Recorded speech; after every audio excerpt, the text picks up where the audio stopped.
Muy buenas noches, bienvenidos a La Dichosa Palabra, un programa donde nos hacemos de palabras entre nosotros y con ustedes. En esta ocasión estamos en la Universidad del Pedregal, en la calle de Transmisiones. Por eso, si oyen mucho ruido en la transmisión, es porque estamos en la calle de Transmisiones y además porque está lloviendo. Eso que escucharon que parecían aplausos no eran aplausos, es que llovió más fuerte. Voy a pedirle a mis compañeros que se presenten. A mí me da mucho gusto estar aquí, que es un recinto dedicado a la educación en la Universidad del Pedregal. Se supone que nosotros también tenemos alguna función educativa, nos han acusado de ello a los conductores de este programa. Y yo estaría de acuerdo solo si tomamos como buena la definición que hacía Anatole France de la educación. Anatole France decía que la educación no es lo que guardamos en la memoria y ni siquiera lo que sabemos, es la capacidad de distinguir entre lo que sabemos y lo que no sabemos, y a mí me da mucho gusto no saber muchas cosas para poderlas aprender. Soy Nicolás Alvarado, muy buenas noches.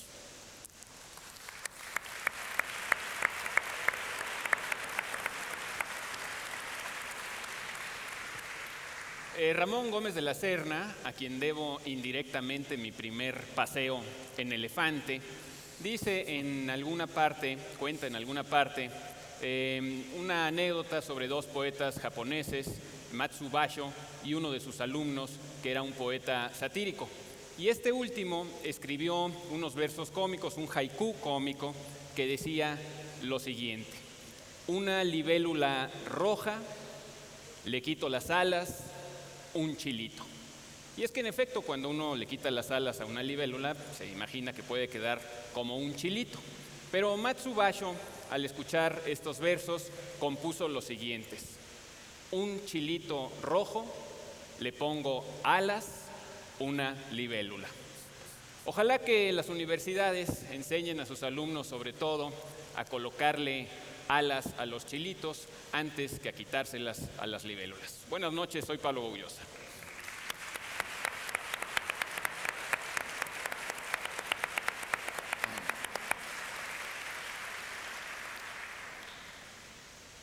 Bueno, yo voy a sugerirles una reflexión del Buda, sobre todo para estos tiempos de tribulación.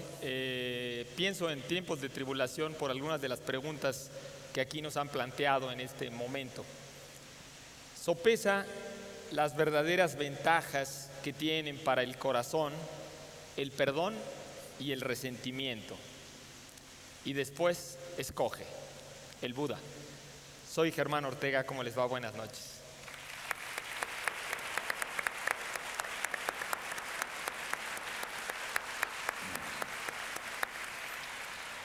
Bueno, con esto del Buda, yo también tengo una reflexión muy profunda.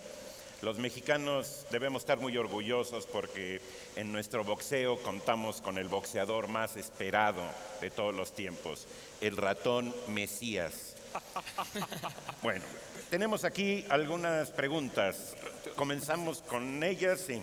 Quiero nada más avisarles que tenemos números nuevos. Hemos conseguido por fin tener más números para que entren más llamadas. Y son el 53 36 21 00 y el 55 44 35 54. Rita Cota, perdón. Creo que lo que no está funcionando ahorita, me avisaban hace un momento, es nuestro correo electrónico. Ah, sí, el internet ahorita no estaba funcionando, sí, por lo de la lluvia. Rita Cota pregunta que quién es y de dónde sale lo de Bumburi. ¿Qué es Bumburi? Bueno, hay muchas respuestas posibles a esa pregunta. Seguramente muchos de ustedes, sobre todo muchos de ustedes que les guste la música, van a decir, pues Bumburi es un cantante que antes era vocalista de Los Héroes del Silencio, en fin, y acertarán sin duda. Y acertarán tanto que, bueno, ese Bumburi se llama así en honor al Bumburi primigenio, al Bumburi original. Bunbury es un personaje inventado por un personaje inventado, cosa que no podría ser más poética y más bonita. Hay una obra de Oscar Wilde que se llama La importancia de llamarse Ernesto, en la que uno de los personajes principales, Algernon Moncrief, le cuenta a otro que cuando él quiere alejarse del mundanal ruido, cuando quiere escapar de amistades que le resultan molestas, de gente con la que no quiere cenar, con la que no quiere tomar el té, siempre se inventa a un hipotético amigo suyo, a un amigo imaginario, que se llama Bunbury y que es un inválido que vive en el campo. Entonces siempre dice: no puedo ir a cenar con usted porque tengo que ir a ver a mi amigo Bunbury, no puedo pasar una noche en sus brazos, gentil dama, porque tengo que ir a ver a mi amigo Bunbury, etcétera, etcétera, etcétera. Y a partir de esto, este personaje de Oscar Wilde, este personaje de La importancia de llamarse Ernesto, Algernon, postula incluso una doctrina, el bumburismo, que llevaría a todo hombre inglés y a todo aristócrata inglés particularmente a tener a un Bunbury imaginario, digamos, para no tener que molestarse en hacer cosas que no tenga ganas de hacer. Se han hecho muchísimos análisis sobre la figura de Bunbury, algunos desde mi punto de vista a veces extramilitados está muy bien porque son muy militantes esos análisis y muy militantes sobre todo desde la óptica gay. Ustedes recordarán que Oscar Wilde era un escritor homosexual. Y bueno, muchos críticos, queriendo buscar claves homosexuales en la obra de Wilde, han llegado a pensar que el nombre Bunbury viene de la yuxtaposición de bun, que quiere decir pan en inglés, pero que en una segunda acepción popular quiere decir nalga, y bury, que significa hundir, hincar. Hagan usted, enterrar, así es. Entonces, digamos, según estos críticos extramilitantes, como los acabo de bautizar, y extramilitados, bueno, pues habría ahí una alusión de Oscar Wilde al coito homosexual. Yo lo considero francamente poco plausible. Me parece que ya es andarle buscando buns a las culebras, a falta de mejor palabra. Pero en todo caso, bueno, sí habla del interés de Oscar Wilde y de la diversión de Oscar Wilde por llevar dobles vidas, por lo que sí hacía él en la práctica. Wilde, además de ser homosexual, era un hombre casado.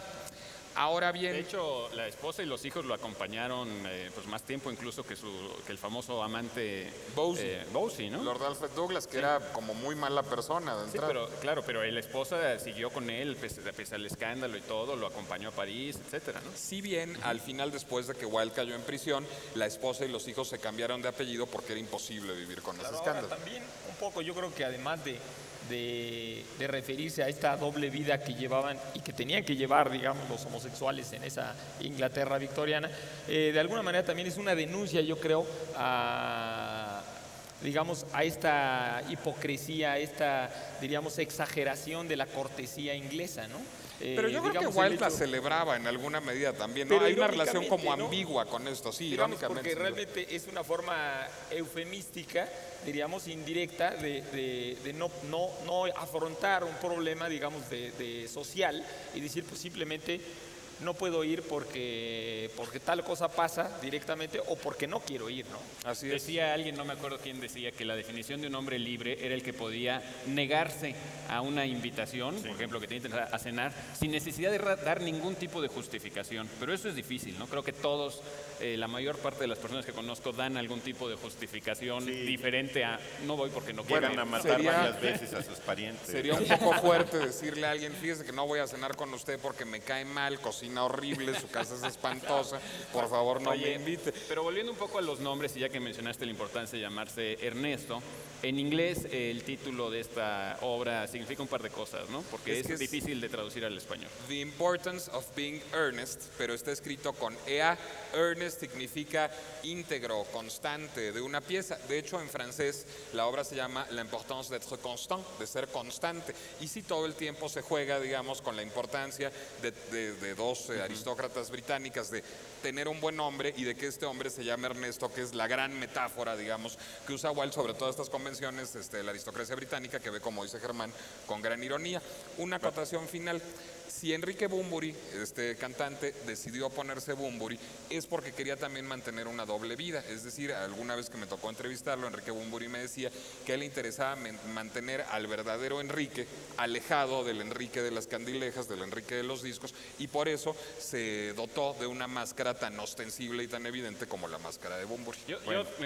Nunca he escuchado a Bunbury ni al anterior grupo que formaba, pero creo que es una exageración un grupo de rock que se llame Los Héroes del Silencio, ¿no? Sin duda. Sin La haberlo escuchado jamás. No sé. La dichosa palabra de esta noche es, ahí va la definición, ustedes buscan la dichosa palabra, nombre común de un gusano hematófago o carnívoro de boca chupadora que solía ser usado por médicos y barberos para practicar sangrías. Para practicar sangrías, no para elaborar sangrías. Bueno, y para quienes no respondan, tenemos los libros, ¿no? ¿Tenemos ¿Qué Pablo? tenemos? Bueno, me da mucho gusto regalar primero que nada La Guerra de los Mundos de H.G. Wells, una cortesía de editorial Sexto Piso que ha hecho una nueva traducción estupenda al español de este clásico de la literatura de ciencia ficción. Y además del libro del que Pablo hizo una espléndida presentación en la librería Gandhi, si no fueron, se la perdieron. De Miguel de Cervantes, Los Entremeses Cervantinos, por favor, en una edición anotada y comentada de Punto de Lectura, un sello de Grupo Editorial Santillana. Y por supuesto, como siempre, muchos números para ustedes de la revista El Huevo, que trae, especialmente me interesa mucho una entrevista a Jean Delmeau, uno de los grandes historiadores de las ideas, del pensamiento. Él se dice también historiador del miedo, porque tiene un libro muy famoso sobre el miedo. Y se parece mucho a Enrique Alonso, ¿ya lo viste en la foto? Sí. Además trae acercamientos, close-ups a los Tigres del Norte que realmente son muy estéticos.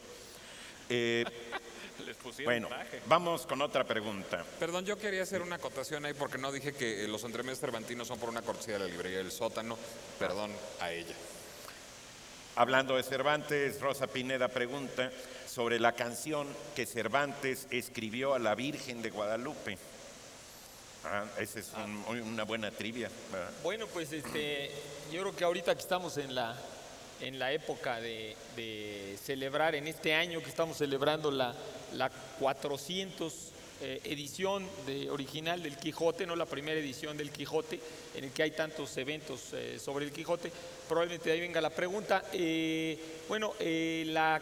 Esta canción a la Virgen de Guadalupe que a mí se me hace padrísima, me encanta, yo les recomiendo a todos que la consulten. Se encuentra en la obra final, la última que escribió Cervantes en su vida, y que de hecho no le tocó ya verla publicada, que su viuda fue la que la publicó, que es Los trabajos de Persiles y Segismunda. En esta obra, que curiosamente yo siempre le veo paralelismos ambientales con La Tempestad de Shakespeare, que es la última obra también que escribió Shakespeare, esta obra mágica, porque tiene un ambiente completamente mágico, de hecho el subtítulo de la obra se refiere a que es un suceso que sucede en la parte norte de Europa, en el mar Báltico, en los países nórdicos, en el septentrión, pero en un ambiente más bien imaginario, feérico, ¿no? Como de ambiente de hadas. Esta obra, que tiene muchas lecturas, que es una obra diríamos muy esotérica, contiene en un pedazo un personaje que se llama Feliciana de la Voz. Se hinca ante la imagen de la Virgen de Guadalupe, por supuesto la Virgen de Guadalupe española, la Virgen de Guadalupe de la que originalmente tomaron el nombre nuestros conquistadores, y que pues trajeron primero a la isla de Guadalupe Colón y todo, y Cortés y todo. Un nombre árabe, ¿no? Que es un nombre árabe, sí, que probablemente la etimología, alguna vez lo comentamos aquí, sea no río de lobos como normalmente se dice, sino río de amor, Guadalhub, que es mucho más bonito que si fuera río de lobos. Pues le viene mejor a una virgen, además. Claro, le viene mejor, y pues nos gusta más, y si no es así, pues así debería de ser. Exacto. Solo que fuera me río de los lobos, ¿no? Exacto. Es una virgen ya como amazónica. El poema, si mal no recuerdo, tiene como 12 estrofas, es un poema más o menos larguito, pero es un poema que desde el siglo XIX se ha estudiado mucho, y que tiene, diríamos, muchos simbolismos respecto a lo que es la Virgen. la Virgen en general, ¿no? La Madre de Dios. El poema empieza con una referencia a la creación, digamos al momento anterior a la creación, y Cervantes dice que lo primero que imaginó Dios es hacerse una casa, y que la primera casa que imaginó, lo primero antes de hacer cualquier cosa, antes de hacer el mundo, antes de separar la tierra, antes de hacer nada, él primero imaginó una casa, y su casa justamente era el cuerpo de la Virgen, ¿no? Era la Virgen misma.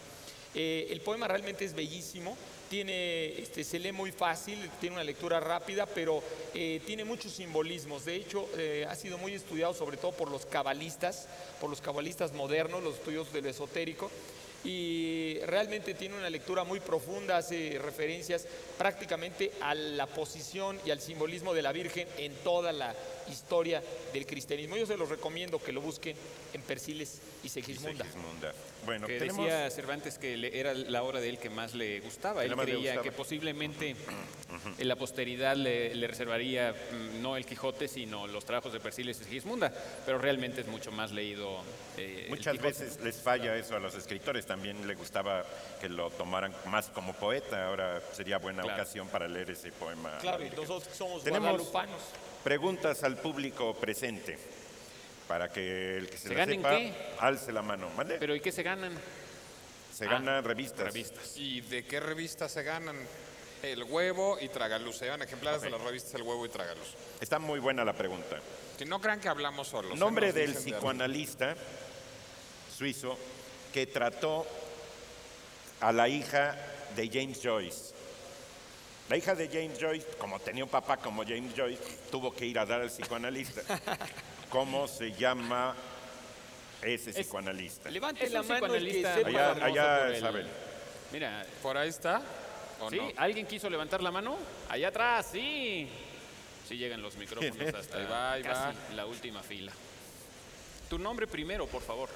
Sergio Aguirre, buenas noches. ¿Sergio? Sí. ¿Es Jean Piaget?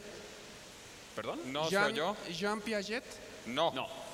Jean Piaget no, además Jean Piaget no era psicoanalista, psicoanalista, es sino psicólogo y pedagogo. pedagogo, ¿no? Este es un hombre que tiene un trabajo importante sobre los mitos, sobre los símbolos, arquetipos, sobre todo, los sobre los arquetipos. símbolos. Un hombre además que tiene muchas conexiones con el mundo espiritual también, ¿no, Germán? Muchísimas. Tiene Ahí un está libro muy ya alguien hermoso que en se el la Fondo de sabe. Cultura que se llama Respuesta Con a estos Job. tips parece ser que Sí, qué barcos están. No, sí, Padrísimo, ya mira. levantaron. Ya varios ahí levantaron ya la mano. Sí, A ahí ver, es. ahí hay entreguen una el mano, micrófono. lo que no hay es micrófono. A ver, nombre. Allá. López. ¿Perdón? Martín López. Martín.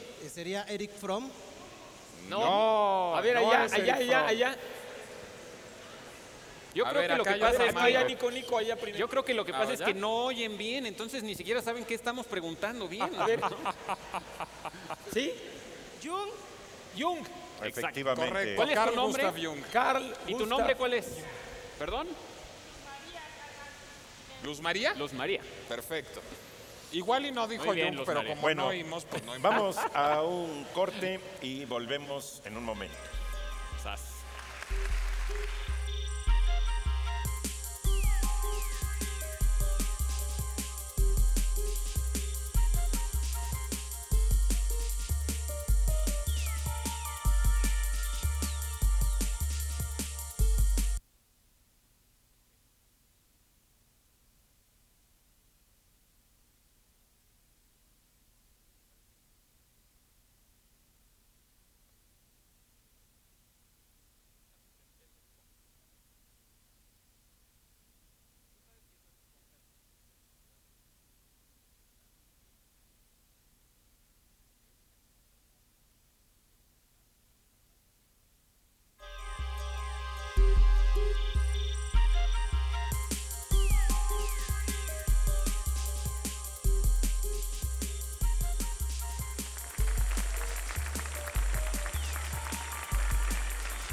Continuamos aquí, estamos transmitiendo desde la Universidad del Pedregal. Como pueden ver, estamos muy aplaudidos y no es porque estemos muy desvelados o ya muy viejitos necesariamente.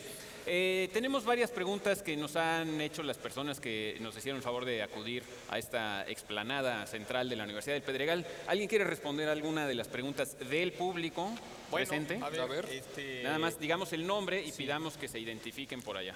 Sandra Uribe Carreón. ¿Dónde estás, Sandra Uribe Carreón? Allá atrás. Allá atrás. Sandra nos pregunta que de qué tratan la catalepsia y la eutanasia. Bueno, son cosas totalmente diferentes. La catalepsia quiere decir, se refiere a un estado en el cual te quedas pues casi como muerto, ¿no? Te quedas aparentemente con tus funciones vitales disminuidas, ¿no?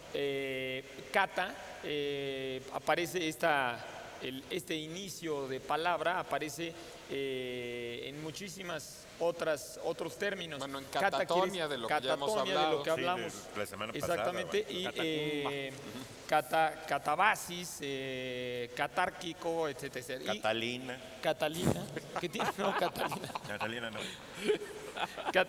Cata quiere decir bajar, descender, ¿no? Entonces, Catacumba, ¿no? catalepsia quiere decir bajar, pues digamos, la vida, las funciones vitales.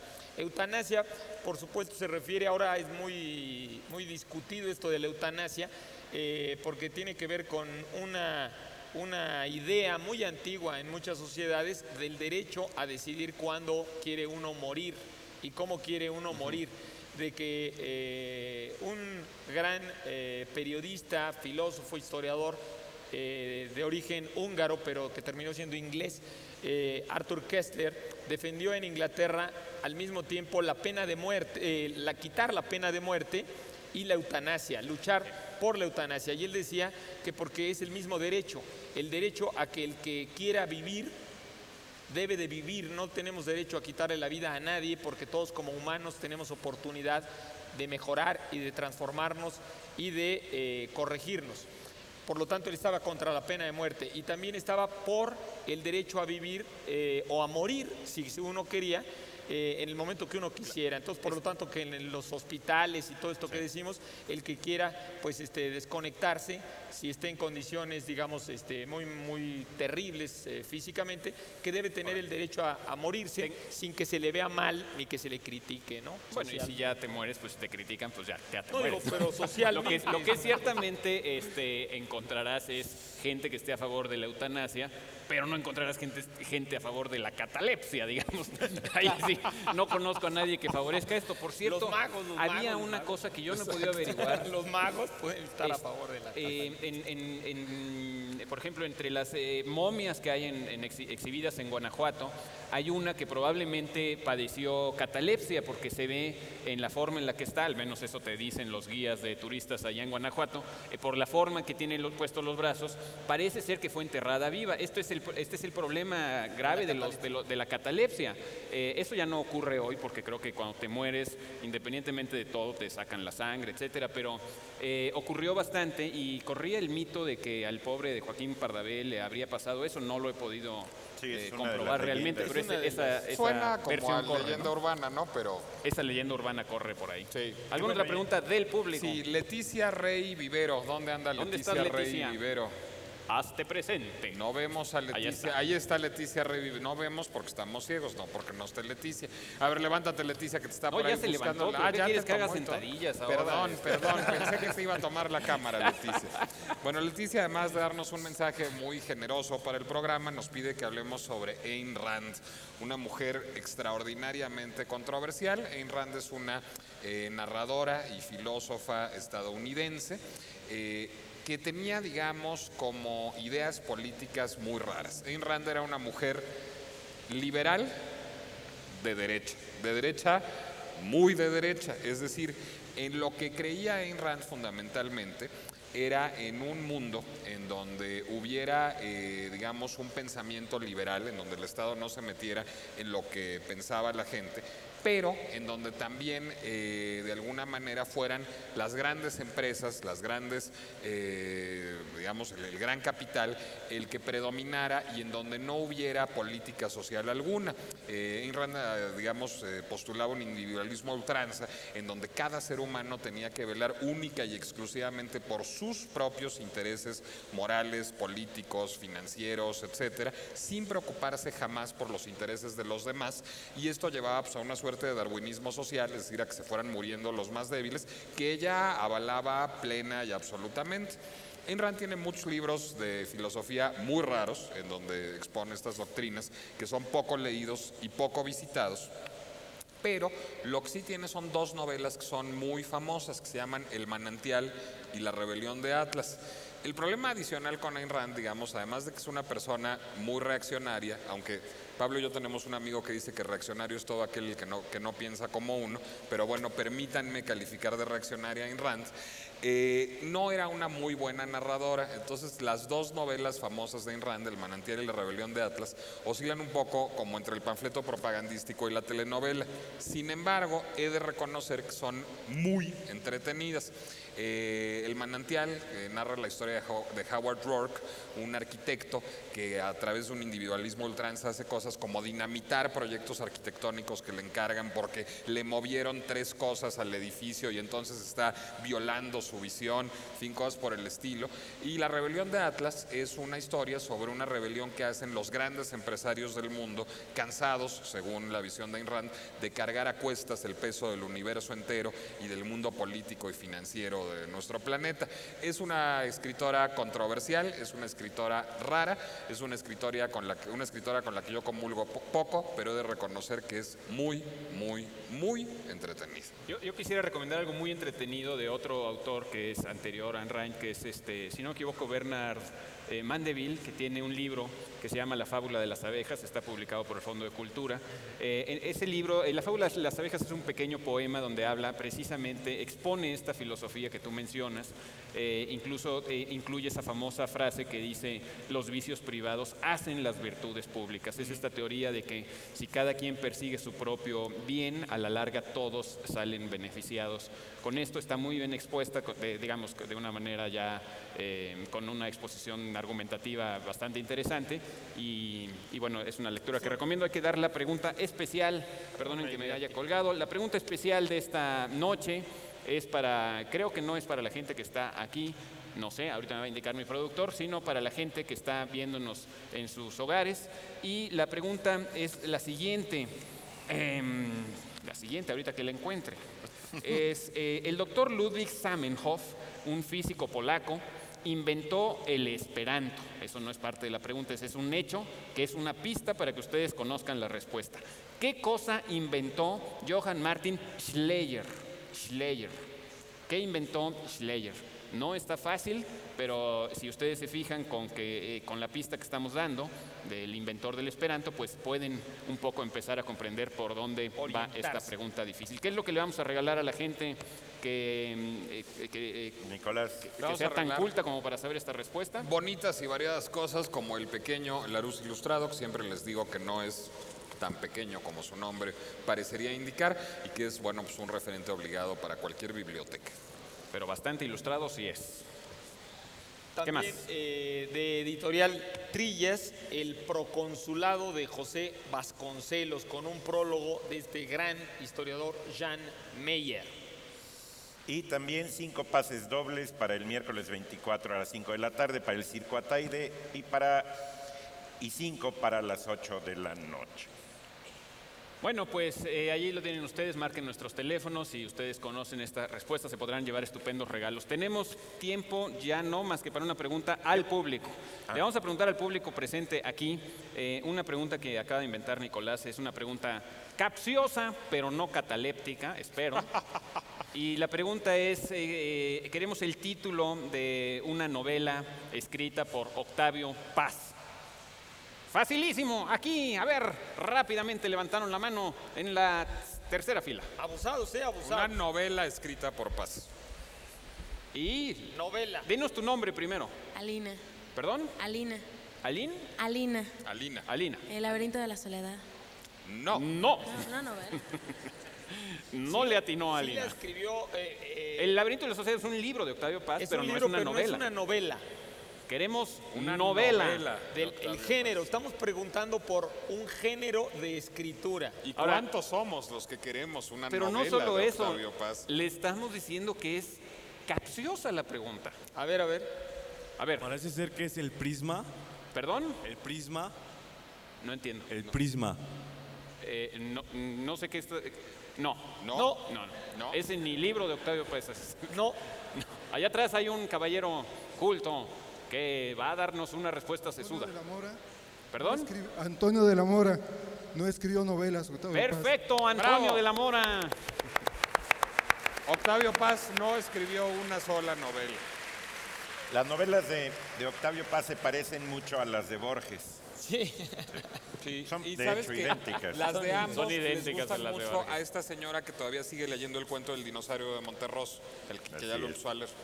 Bueno, Vamos a- podrían haber dicho en todo caso un título de Octavio Paz que es Las peras del Olmo, ¿no?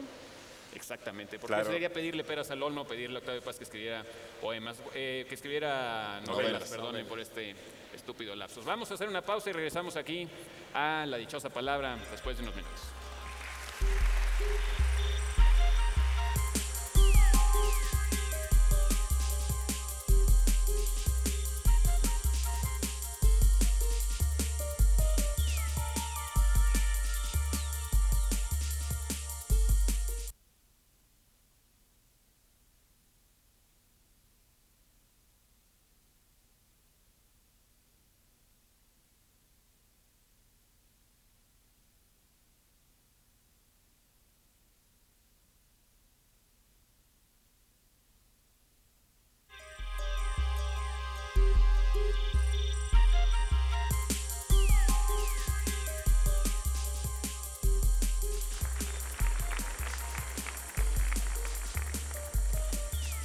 En efecto, antediluviano, no antidiluviano, que pues esto se refiere a una idea muy común en muchos pueblos de Perdóname, Germán, pero yo hoy me he puesto antidiluviano porque estoy completamente en contra del diluvio que nos está cayendo. Eso es antidiluviano. Ese sí es Eso sí es antidiluviano. antidiluviano. Eso sí es ¿verdad? antidiluviano en contra Sí, del- sí. Ahora, O sea, hay la- dos acepciones. Eduardo quería hacer No, una es que quería hacer una cosa. Cuando acotación.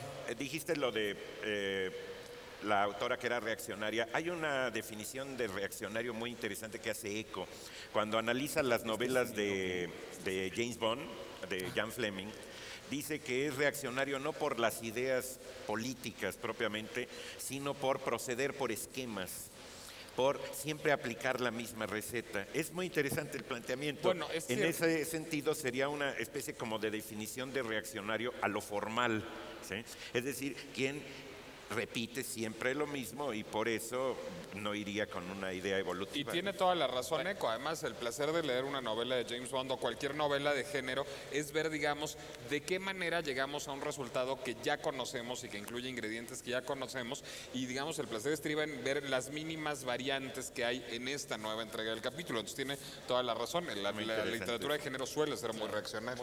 Bien, Bueno. vamos con las preguntas de ustedes a nosotros. ¿Alguien quiere contestar alguna pregunta del público? Bueno, a mí aquí me preguntan que dónde pueden tomar un taller de los que imparto en la UNAM, pero no imparto talleres en la UNAM.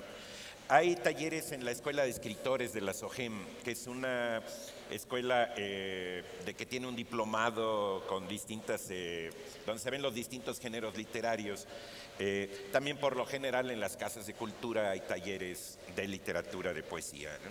Pero bueno, yo recomendaría ahí la SOGEM. Bueno, nos pide Ariadna Cruz, que está por ahí. Ariadna Cruz. ¿Ariadna Cruz? Sí. Allá Ahí está atrás. allá atrás, sí. que nos hace yo creo que una recomendación más bien porque el tema es demasiado amplio, pero es interesante y a mí me deja con varias dudas. Nos pide que tratemos el tema de los dramaturgos mexicanos como Juan Ruiz de Alarcón, Villaurrutia, Novo y Usigli. Me deja con una duda porque he leído algunas veces, por ejemplo, estudios sobre el carácter de la poesía mexicana y toda esta discusión de que si esta poesía mexicana es nocturna, vespertina, diurna, sombría, melancólica. ¿Cuál es el carácter de nuestra poesía? Y no conozco ningún estudio sobre el carácter de nuestro teatro. ¿Realmente tú conoces algo? No, porque lo que sucede es que ahí, bueno, ahí hay una enorme diversidad. Las obras de Villaurrutia eran realmente comedias. Las de Novo eran comedias y cómicas Así es. muy eficaces, ¿no? Tiene esta comedia, por ejemplo, de La Guerra de las Gordas, que es hilarante. Realmente Novo, cuando le atina a la comedia, es absolutamente Ahora, genial, Novo ¿no? también es un hombre muy influido por el teatro inglés, por el teatro estadounidense. Eso también habrá que... Otro influido por el humor inglés, al menos, sería Usigli, ¿no? Que Así tiene es. en Ensayo de un crimen, Rodolfo Usigli. Sí, Ensayo de un crimen. una obra de un humor pero esa es negro. novela. Y ¿No quizás, es él? sí, ¿Eh? claro. No, estaba yo refiriéndome a una No hay novela. obra de teatro. No, sí, ¿cómo se llama? Corona de... No me acuerdo. Y bueno, Juan Ruiz de Alarcón, que muchas veces ni siquiera es considerado como un autor mexicano, sino como un autor novohispano, ¿no? Porque Bueno, tuvo la suerte, buena o mala, de no nacer exactamente en México, sino en la Nueva España, ¿no? No, lo En fin, mejor de Juan me Ruiz de quedan Alarcón dudas. son los títulos de las obras de teatro. ¿Eh? Los títulos de las obras de teatro, eso de los pechos privilegiados es historia. Qué maravilla. Qué maravilla. Bueno, depende de los pechos, Sí, por eso. Si son privilegiados, hombre. pero lo habrán merecido. A ver, Bueno, Vamos ¿otra? con más. ¿Otra pregunta o Yo- vamos con las...? Otro.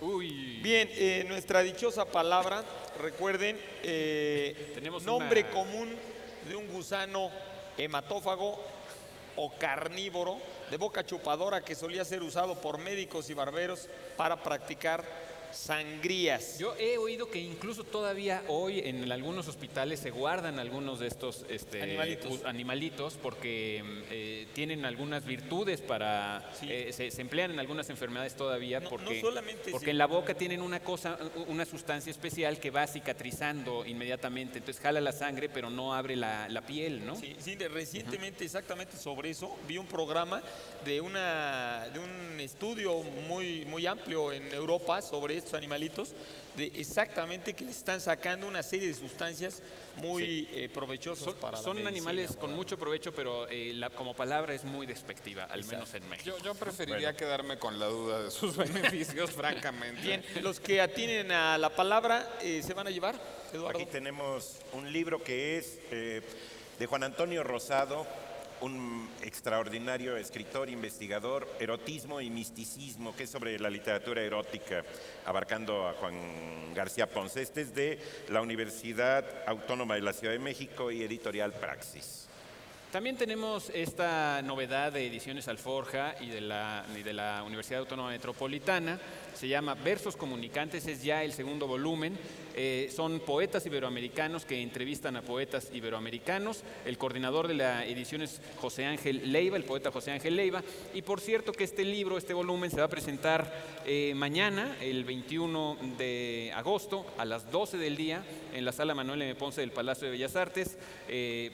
Va a ser una sesión de mucha poesía, hay muchos poetas invitados, estarán entre los presentadores Juan Bañuelos, Hugo Gutiérrez Vega y el propio José Ángel Leiva.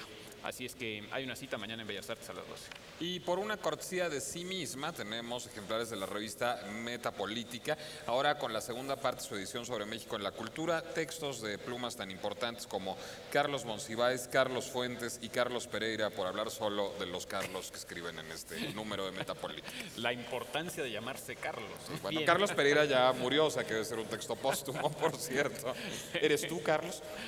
Todo será posible menos llamarme Carlos, dice un poema de Pellicer, ¿no? Perdón. Bien, nuestra dichosa palabra, recuerden, nombre común de un gusano hematófago o carnívoro de boca chupadora que solía ser usado por médicos y barberos para practicar sangrías, o que suele ser, ¿no? Estábamos diciendo. Bien, vamos con preguntas Al público. al público. Ahí tenemos. Preguntas Por al acá público. debe haber un... Bien,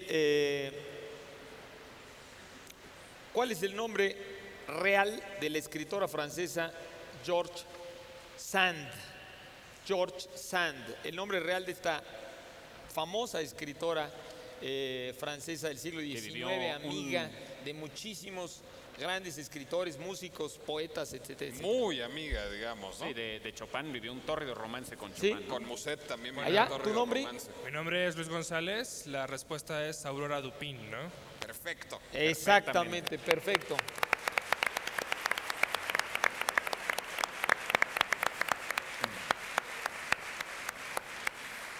Muy bien.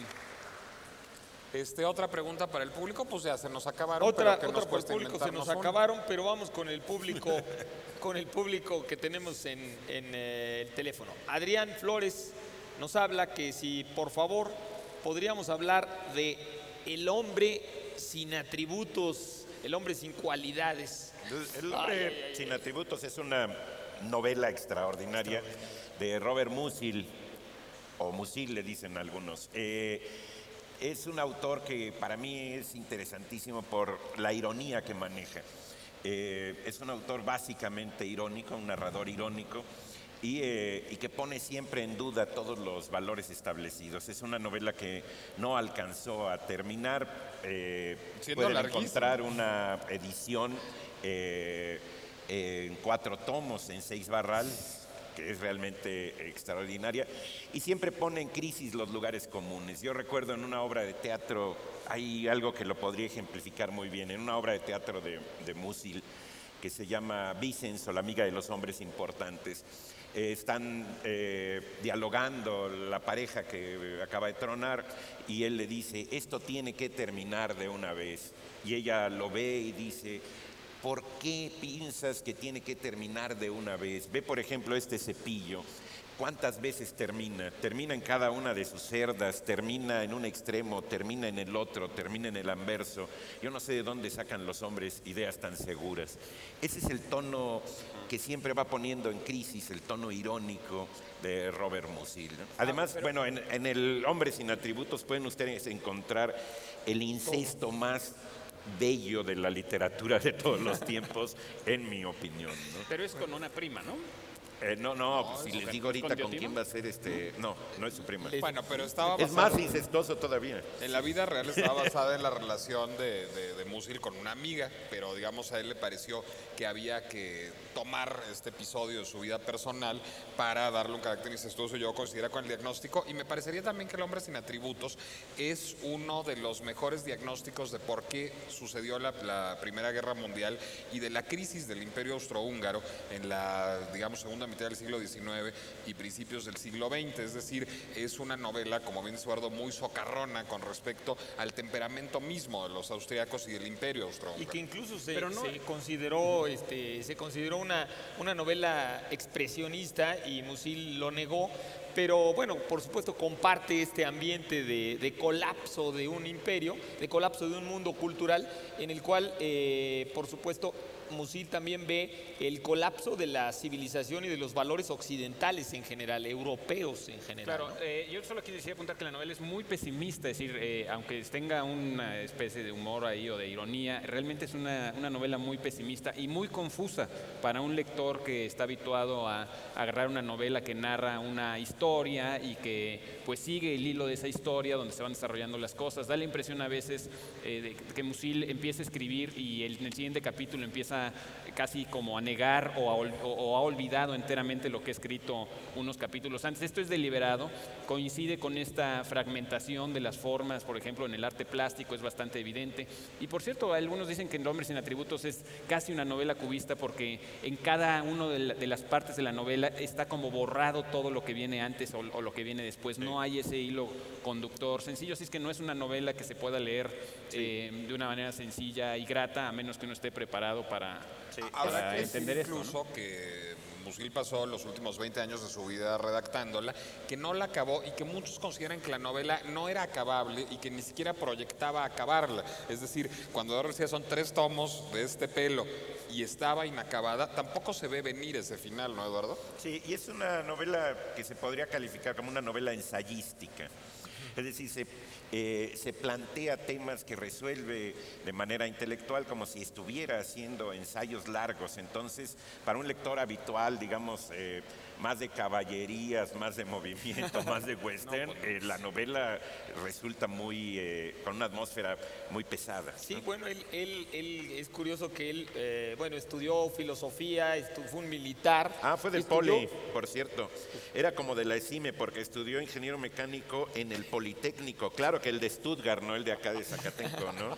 Sí, hay una novela de él más sencilla y más clásica que se llama Las tribulaciones del joven Torles, ¿no? Torles. Y que se puede leer con bastante más facilidad. Y que bueno, en efecto, y que esta novela de las tribulaciones del joven Torles es la que le abre realmente a la fama y al conocimiento del mundo, ¿no?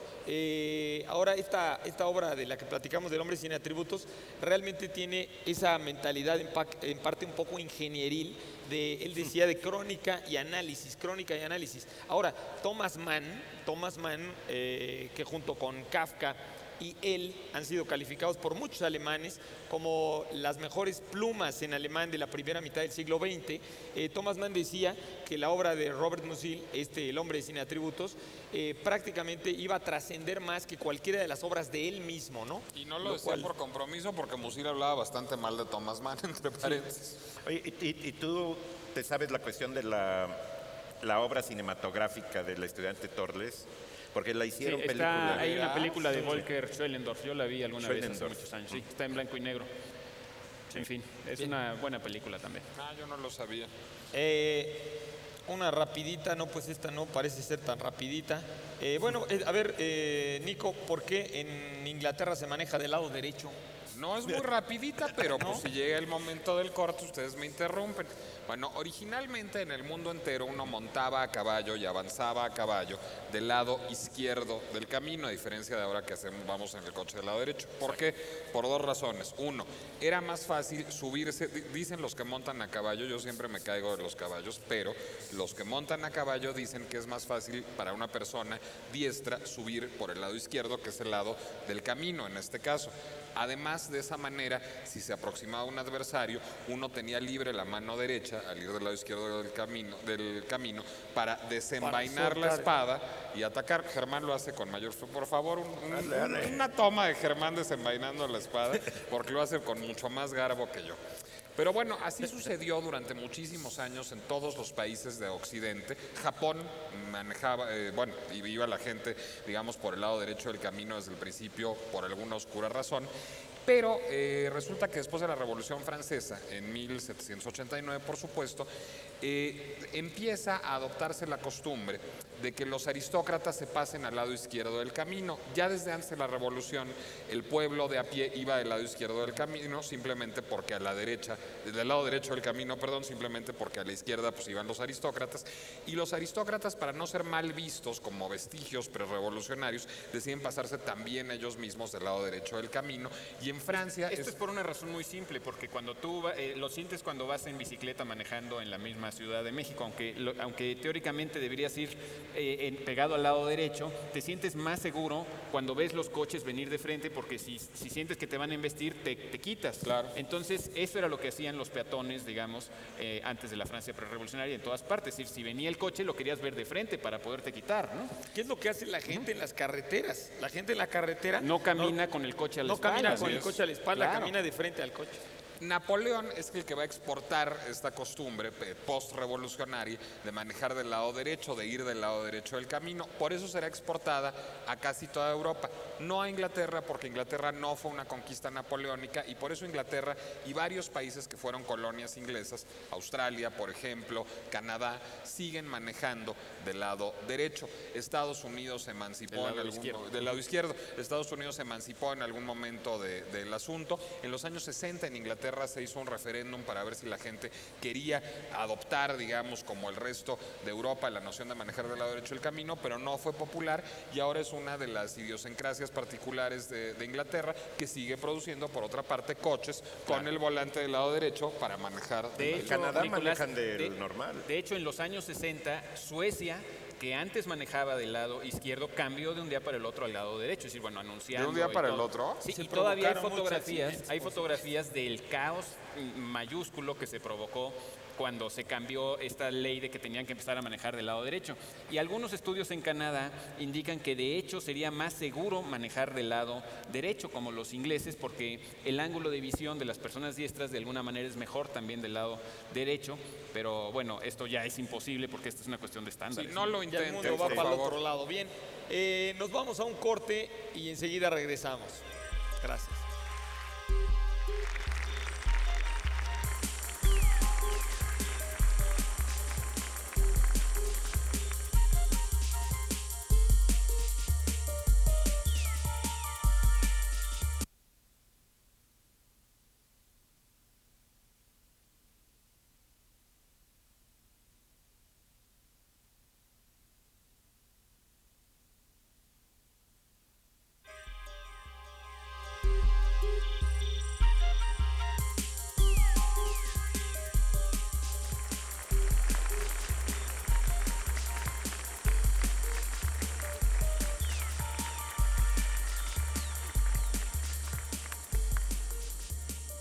Ya estamos de regreso en la dichosa palabra y nos da mucho gusto, aunque parezca una contradicción, un oxímoron, recibir a nuestro anfitrión, al maestro Armando Martínez Gómez, director de la Escuela de Derecho precisamente de esta Universidad del Pedregal. Armando, ¿cómo estás? Muchas gracias por invitarnos y por permitirnos invitarte acá arriba. Pues encantado de estar con ustedes y traerles un afectuoso saludo del rector de la universidad, el maestro Rafael Mediana de la Cerda, que quiere que se sientan pues muy bienvenidos y acogidos en esta, su casa, Universidad del Pedregal. Nos sentimos. Oye, Armando, antes de empezar a preguntarte algo en específico de la universidad y de tus asuntos, te quisiera preguntar a ti como maestro de Derecho, algo que alguna vez llegó por aquí, que nos hacían la pregunta de ¿cuál es la diferencia entre autoridad y poder? Porque no es lo mismo, y yo tengo mi propia idea, pero me gustaría escucharte a ti hablando un poco de esto, ¿no? Bueno, hay alguna definición por ahí que nos dice que la autoridad es la preeminencia personal que sin coacción alguna nos guía a la subordinación y a la obediencia. Y a diferencia del poder, ya como te estoy hablando como abogado, ¿verdad? Sí, sí, muy enredado. Sí. Bueno, la diferencia central sería: la autoridad es es la encarnación personal de la convicción y de la subordinación de los demás. Y la autoridad necesita la fuerza, el yugo para hacerse seguir. En este momento estamos buscando autoridades y no potestades. El poder es una herramienta de la autoridad, entonces. El poder es una herramienta de la autoridad, efectivamente. Porque a veces... No, por favor. Lo que pasa es que a veces dicen que la autoridad pues es a veces quien elegimos en un puesto o quien tiene el título, pero el poder muchas veces no lo ejerce porque el poder está en la estructura o está en el policía, en la calle o en la ventanilla y no muchas veces en quien posee el título, ¿no? Así es, el poder es una delegación que da el Estado para hacer cumplir en cierta forma la ley, ¿no? Pero la autoridad, esa se gana día a día. La autoridad se gana con la legitimidad, con la coherencia, con el respeto y sobre todo con la fe de vida. Sí, o sea, es el arte de saberte obedecer, digo, de que la gente te obedezca voluntariamente, ¿no? Pero más que un arte, es el ejercicio de la coherencia de vida y que la persona esa coherencia de vida la sigue en un liderazgo positivo. Oye, Armando, pasando ya a temas de la universidad, yo te quiero hacer una pregunta obligada, digo, hasta chiste hacía yo en el promo. ¿Por qué se llama Universidad del Pedregal si no estamos en el Pedregal? Bueno, precisamente no necesariamente por nuestra ubicación geográfica, aunque no estuve aquí cuando la explosión y no sé si aquí había piedras también, pero realmente somos Universidad del Pedregal porque nosotros creemos en la autoformación del joven guiada específicamente por sus maestros. Recibimos al joven, recibimos a la roca y él solo con el cincel y el martillo buscan la perfección y salen hombres perfectos, es decir, pulidos en el trabajo, en la honestidad, en la integridad y en el servicio al bien común. Que no petrificados, esperemos. Es una reivindicación de la roca, ¿no? Porque a veces te dicen piedra con ojos o cosas así, nada, ¿verdad? Aquí eso ya... Nosotros construimos en roca firme. Oye, la respuesta estuvo tan barroca como la de autoridad. Armando, pues muchísimas gracias por invitarnos. Cuéntanos brevemente qué carreras se pueden estudiar aquí en la Universidad del Pedregal. Bueno, tenemos 8 carreras y una ingeniería. Tenemos la carrera de Administración, Contaduría, Mercadotecnia, Diseño Gráfico, Recursos Humanos y Relaciones Industriales, Psicología Industrial e Ingeniería Informática y de Sistemas. Y los que quieran saber más de la universidad, pues quieran acercarse, ¿a dónde pueden acudir? Bueno, pues nos pueden visitar en nuestro sitio web, que es www.upedregal.edu.mx, o llamarnos al 5603 1391, 5603 5049, visitarnos aquí en Avenida Las Transmisiones, en el sur de la ciudad, donde con mucho gusto y siempre con una atención personalizada recibiremos a quien tenga bien visitarnos. ¿Cuántos alumnos hay en esta universidad? Tenemos alrededor de 900 alumnos, cerca de 950 alumnos. Una pregunta enteramente de impresión. ¿Tú crees que cuando llegan los alumnos a tu universidad, ha habido una diferencia en cómo llegan preparados en el tiempo de 10 años para acá o 20 años para acá? ¿Estamos cada vez peor, como dicen? Ciertamente insistimos mucho en que la educación en las preparatorias insistan mucho en temas básicos, en la cultura. Por ahí leíamos de una reforma educativa que tenían escondida, en donde se querían quitar cuestiones básicas de la educación. Nosotros creemos que hay que insistir en las materias básicas, como ustedes lo hacen con la literatura, trayendo la cultura, porque recuerdo que decía don Jaime Torres Bodet que quien siembra cultura cosecha libertades. Oye, ¿qué antigüedad tiene la institución? Nosotros pertenecemos a la organización de los colegios La Salle de Seglares. La universidad tiene 15 años y la organización tiene 45 años de vida. Tenemos desde la educación básica, que es primaria, hasta la universidad. Ya una vez madura la organización, quiso fundar esta universidad en roca firme para transformar y autoformar a los hombres que necesita México el día de mañana. Armando Martínez Gómez, director de la Escuela de Derecho de la Universidad del Pedregal, te agradecemos mucho la invitación y que nos hayas compartido un poco de tu institución. Esta es su casa y siéntanse siempre bienvenidos a la Universidad del Pedregal. Gracias. Muchísimas gracias, Armando. La respuesta de la pregunta especial se lleva el premio Blanca Herendira Nava Díaz, perdón, ya me quedé dislálico. ¿Y qué es lo que inventó por fin mi querido Pablo Johann Martin Schleyer? Es otra de estas lenguas universales, el Volapük, que tuvo su apogeo allá a finales del siglo XIX. ¿Y la dichosa palabra la dijimos? Y la dichosa palabra era sanguijuela, y con esa nos despedimos, lamentamos no con una mejor palabra, pero bueno, les diremos adiós entonces para no quedarnos con la palabra sanguijuela. Eduardo Casar, Germán Ortega, Pablo Boullosa. Nos vemos el próximo sábado. Yo soy Nicolás Alvarado. Muy buenas noches, gracias otra vez a la Universidad del Pedregal y gracias a ustedes por estar aquí con nosotros esta noche. Quédense en la sintonía de Canal 22. La próxima semana, por cierto, vamos a estar en la UAM, pero no me dicen en qué campus. ¿En qué campus de la UAM vamos a estar? ¿En qué campus? En la UAM, en la Universidad Autónoma de Puebla. ¿Vamos a estar en Puebla? Vamos a comer enchiladas de mole. Qué rico. Allá nos vemos. Qué bueno. Adiós. Poblanos. Muy bien.